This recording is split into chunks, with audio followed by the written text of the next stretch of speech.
Агийн бурайдын автономид тойргийн уугуул иргэдийн 5 дугаар спартакиад Забайкалец цэнгэлдэх хүрээлэнд оллоо. Энэхүү спортын үйл ажиллагаа нь төрлөх нутаг усаа төлөөлөн оролцож байгаа хүмүүсийг нэгтгэдгээрээ онцлогтой. Оролцогч бүрийн хувьд энэ бол нэр төрийн хэрэг юм. Өнөөдөр цаг агаар сайхан биднийг ивэж байна. Бид 50-аас насны ангиллын 60 метрийн гүйлтэд оролцож байна. Бүгд нь амжилт төсөж хүчтэй төрүүлэх болтгоо гэж ирөөе.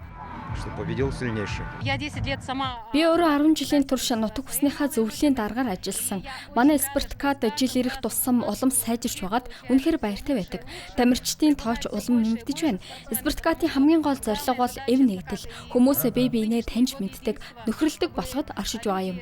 24 баг хөнгөн атлетик, шагаанаадан, бред үндэсний бүх сур харва, мини хөл бөмбөг, гар бөмбөг, дартс, бред шатар төрлүүдээр өрсөлдлөө.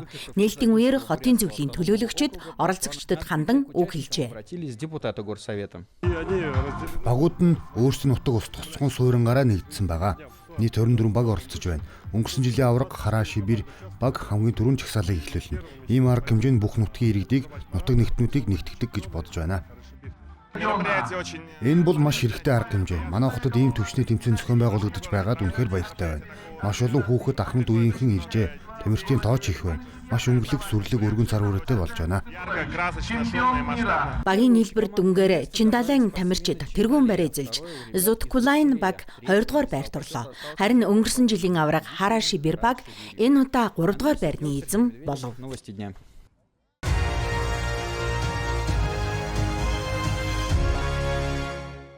Валерий Вахруш багаас шатар тоглож эхэлжээ. Тэрний хувьд энэ бол зүгээр нэг спорт биш. Урлаг бөгөөд одоо тэр өөрөө бусдад зааж сургаж байна. Тэр компьютерийн эсрэг биш, харин бодит өрсөлдөгчдтэй тэмцээнд тоглохыг илүүд үздэг. Амьд харилцаа гэдэг чинь компьютерийн ард суухаас өөр шүү дээ. Энд чи өрсөлдөгчийнхөө нүдийг, сэтгэл хөдлөлийг нь харж харилцдаг. Энэ л сонирхолтой юм. Шатрын спортод нас бол саад биш. Энд хүүхэд залуус насанд хүрэхчидтэй энэ тэнцүү өрсөлдөнө. Жишээлбэл Игор дөнгөж 7 настайч туршлагатай тоглогчдтой итгэлтэйгээр өрсөлдөж байна. Тоглоод удаж байна уу? Хагас жил юм уу та? Шатрын тоглох дуртай эцтэй? Маш их. Энд чинь стратеги бодлогын тоглоом. Ахмад тоглогчдтой тоглох ямар байна? Бас хэцүү шүү. Тэмцээнд сонирхогч болон мэрэгжлийн гээд бараг 50 орчим шадарчин оролцжээ. Тэд зөвхөн ялалтын төлөө бус таашаал авахын тулд ирсэн байна. Би шатар тоглоод 10 жил болж байна. Өвөө минь зааж өгсөн юм. Тэгээд л шатар дурлсан. Сэтгэл хөдлөөд сайхан байдаг учраас би олон янзын тэмцээн оролдоонд оролцдог. Зохион байгуулагчдын хэлснээр цэцэрлэг түрээлэнд шатар тоглох соёл зөвлөлтийн үед түгээмэлэжээ. Одоо энэ уламжлалыг дахин сэргээж байна. Юбилейний хүрээлэнд 2 дахь жилдээ дараалан шатрын тэмцээн зохион байгуулагдаж байгаа юм. Бүгдд нь цагийг сайхан өнгөрүүлэхийг, шудраг тоглолт үзүүлэхийг хүсье. Эдгээр ширээнүүд үргэлж дүүрэн байж манай хотын иргэд байнга шатар тоглодог байгаасаа гэж хүсэж байна. Манай олон улсын 5 их мастертай. Жишээлбэл эрхүү мужид нэгч олон улсын их мастер байхгүй. Харин алс орондын хэмжээнд ганцхан бий. Энэ нь манай бүгд найрамд тулсад шатрын спорт сайн хөгжиж байгааг харуулж байна. Эрхэм хотын иргэдээ энэ зүүн олон цуврал тэмцээн болно. Та бүхний идэвхтэй оролцож, заавал ялалт байгуулахыг хүсэж байна. Бүгдд нь амжилт хүсье. Тэмцээнээс гадна хотын иргэд хүссэн үедээ энд ирж шатар тоглох боломжтой.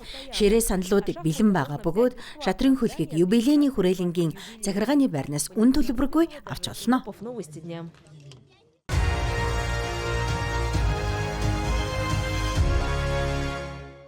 Ирхүү хотын цаг агаар докторгүй байгаа ч хотын ирээдүйн өнгө төрхийг Гор Селинхозын хүлэмжүүдээр дамжуулан хэдийн бэлтгээд эхэлжээ. Энэ жил хотын 79 байршилд 450 мянга гаруй цэцэг тарихаар төлөвлөсөн байна. Цэцгийн манлын дизайны төслийг өнгөрсөн жилээс эхлэн боловсруулжээ. Нэгт загвар өмнөхтэйгөө тавтагдаагүй. Жил бүр өөрийн гэсэн онцгой шийдэлтэй байдаг. Энэ жил бүх зүйл геометр хэлбэр болон 3D дүрслэл дээр тулгуурласан. Өөрөөр хэлбэл эсвэл олон түвшинтэй цэцгийн мандал байх болно. Энэ улирлын гол цэцгүүдийн нэг нь Цилозия байх гэж. Түүний тод өнгийн шүүр мэд эсвэл дахианы залаа шиг хэлбэртэй зөөлөн баг цэцэг нь 6 дугаар сараас эхлэн хүйтэн жавар хүртэл цэцгэлнэ. Өнгөний сонголт нь алтлаг шаргал өнгөнөөс өтгөн хүрэн ягаан хүртэл үргэлжлэх юм. Энэ жил 70,000 гаруй Цилозия тарьсан хотын төвд тариац зогсохгүй Кировын цэцэрлэгээс эхлээд Ленины тойрог, Россия кинотеатр, Чокийн өргөн чөлөө, Свердловскийн тойрог хүртэл бүх дүүрэгт энэ суулгацыг тарина. Хотын уламжлалд үзэмжит газрууд болох Кировын цэцэрлэг, Гагарины өргөн чөлөөч шин шийдлүүдтэй олно. Тухайлбал доод зэргийн дагуу шин тогтчлт хийхээр төлөвлөсөн байна. Энэ жил доод иргэдээр өнгөрсөн жил байрлуулсан үлгэрт варнуудын игнийг үргэлжлүүлнэ. Өнгөрсөн жил ердөө 36 байсан бол энэ жил дизайны төслийн дагуу 116 болж нэмэгдсэн. Тэд эргийн хагас дугуй хэлбэрийг бүрэн төгс харагдуулах бөгөөд маш үзэсгэлэнтэй болно. Харин өнгөний шийдэл нь хөх цагаан өнгөтэй байна. Хот даяар нийт 1946 өлгөөтэй болон суурин кашло байрлуулж ампел төрлийн петуния цэцгээр чимнэ. Гэхдээ зөвхөн гоо үзэмж бүтээх бус тэрнийг арчлан хамгаалах нь чухал юм. Арчилгааны ажлууд бүгд хотын гэрээнд тусгагдсан. Үүнд хог ургамал, түүх, услах зэрэг ажил орно. Манай ажилтнууд цагаагаар төслөөс хамаарч өглөө эрт эсвэл орой усалгаа хийдэг. Заримдаа өдөр өнжиж, заримдаа өдөр бүр арчилгаа шаардлагатай болдог. Эхний цэцгүүдийг 5 дугаар сарын 25-наас хөрсөнд шилжүүлэн суулгана. Оросын өдрийг өгтөн эрхүү хотын төвийг бүрэн тохижуулах ёстой бөгөөд 4 дугаар сарын 12-нд гэхэд төвийн гол мандлууд бүрэн бэлэн болно. Харин бусад байршлын ажлыг 6 дугаар сарын 20-оос 25-ны хооронд дуусгахаар төлөвлөсөн байна. Сергей Коваленков специально для программы новости.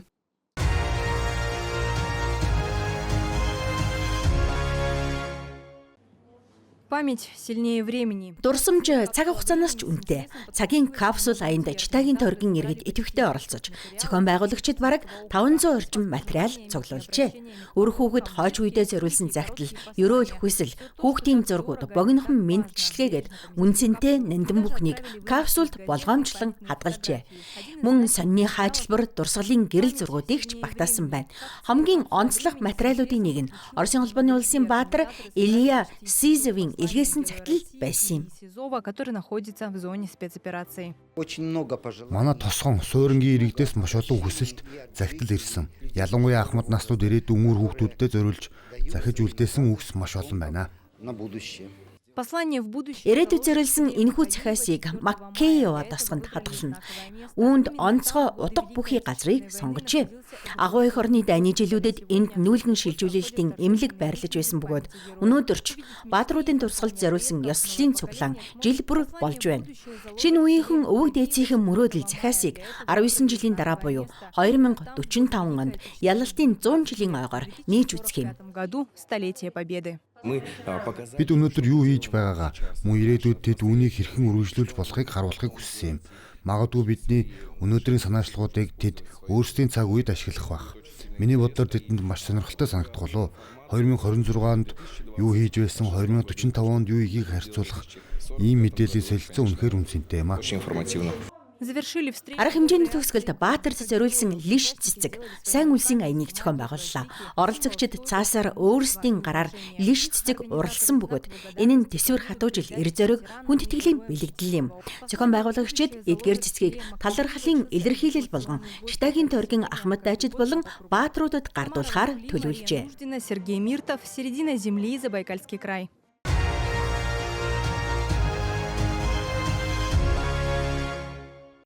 Энэхүү үзэсгэлэнд олон жилийн турш бүтээсэн уран зураг, график бүтээл, театрын хуудас, үнэт эдлэлүүдийг дэлгэн үзүүллээ. Шууны дүр төрхөөр дамжуулан уран бүтээлч хүн ба байгаль, сүнслэг ертөнцийн холбоог судалж, бүтээлүүдээ бэлэгдэл гүн утгаар баяжуулжээ.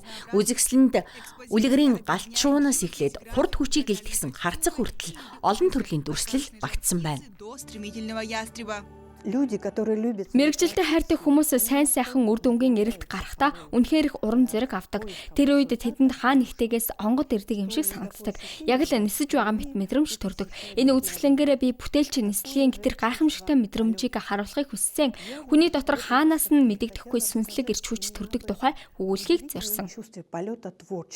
Елена Гоголевигийн хүмүүс ба шууд үзэсгэлэн нь хүн төрлөختөн соёл, орчин үеийн нийгэм дэх урлагийн байр суурийн тухай эргцүүлэл юм. Түүний бүтээлүүдэд уламжлалт сэдэв, орчин үеийн уран сайхны шийдлүүд зохицолтойгоор хосолжээ. Энэ бол маш өндөр боловсралтай урлагийг гүн гүнзгий ойлгодог хүний амьдрал, хүн төрлөختөн, нийгэм, ертөнцийн тухай эргцүүлэл юм. Тэр үүнийг тодорхой нэг үзэл санаагаар илэрхийлдэг. Гол дүр нь шуу юм аа. Елена Гоголевигийн уран бүтээлийн ертөнцийг үзэх үзэлд гэр бүлийнхэн нөлөө ихээхэн байжээ. Түүний аав нь Якутийн ардын яруу найрагч, зохиолч, жүжигийн зохиолч Иван Михайлович Гоголев буюу Киндл. Харин ээж нь хөдөө аж ахуйн шинжлэх ухааны дэд доктор Мария Алексеевна Черткова юм. Гэр бүлийн уламжлал, өндөр боловсрал, мэдлэгт тэмүүлэх хүсэл нь түүнийг бүтээлч сэтгэлгээ, ертөнцийг үнээр мэдрэх мэдрэмжийн үндэс олжээ. Нөлөөлөлгүй яах вэ? Учир нь энэ үзэсгэлэн дээр та бүхэн Иван Гоголевийн бүтээлээс санаа авсан зарим ажлыг харж болно. Түүний нөлөөгөөр төрсэн гэрэлтэй сүнслэг дөрүүд бий. Мөн гүн бодолд автуулж заримдаа бүр эмгэнэлтэй мэдрэмж төрүүлэх дөрүүд ч бий. Гэхдээ үргэлж гэрэл гэгээр өндөр нислэг рүү тэмүүлэх тэр мэдрэмж аавын минь уран бүтээлийг дагалддаг байсан шиг миний уран бүтээлийг ч мөн дагдаг гэж боддгоо.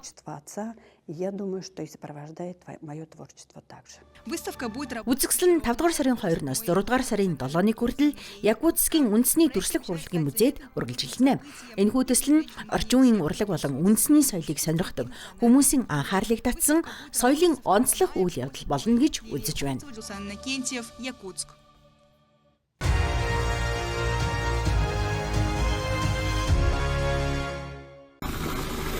Намын ногоо нуурын дээгүр нисдэг тэрэгний сэнс хөх тэнгэрийг зүсэн эргэлдэнэ.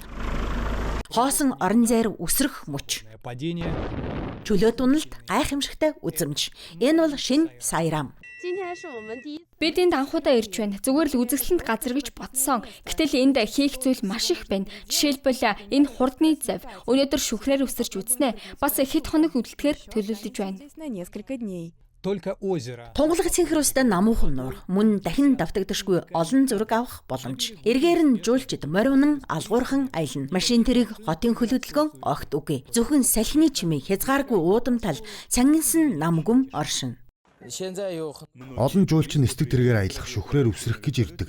Гэхдээ тэд уламжлалт мэдрэмжийг ч бас авахыг хүсдэг. Энэ уудам тал нутгаар морьтой давхиж сатхийг мэдрэх нь Сайрамын хамгийн онцгой зүйл юм а. Это то, чем славится Сайрам. Өнөөгийн аялагчид сонголт хийхийг хүсэхгүй байна.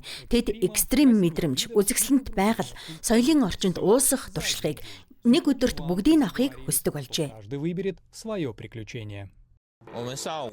Би сая мото параплантай ниссэн. Харин эхнэр маань морь унсан. Бид хоёул амьдралынхаа хамгийн сайхан өдрийг өнгөрөөлөө. Орон нутгийн удирдлагуудын хэлснээр шинэ төрлийн аялал жуулчлалын үйл ажиллагаанууд бусад бүс нутгаас улам олон жуулчин татаж байна. Тэдний олонх нь энд хонохоор шийддэг аж. Шинжааны 15 дахь 5 жилийн төлөвлөгөөнд зориулсан хэвлэлийн баг хурлын үеэр бүс нутгийн засгийн газрын дарга томоохон аялал жуулчлалын бүсүүдийг шинжилж, ухаалаг аялал жуулчлалыг эрчимтэй нэвтрүүлнэ гэж мэдэгджээ. Ингэснээр олон жуулчин ирж удаан хугацаагаар саатан аюулгүй тав тухтай амрах нөхцөл бүрдэнэ гэж үзэж байна. 5 дугаар сарын 10-ны байдлаар Сайрам нуурт бараг 1,200,000 хүн ирсэн нь өнгөрсөн оны мөн үеийнхнээс бараг 4-1-ээр өссөн үзүүлэлт болж байгаа. 2026 оны эцэсгэхэд жуулчдын тоо 8.5 саяыг давна гэж тооцоолж байна. Урд нь нам гүмхэн байсан энэ газар өнөөдөр идэвхтэй аялал жуулчлалын шин төв болон хувирч байна. Жень Нинин, Денис Чижов, озеро Сайрам, CGTN.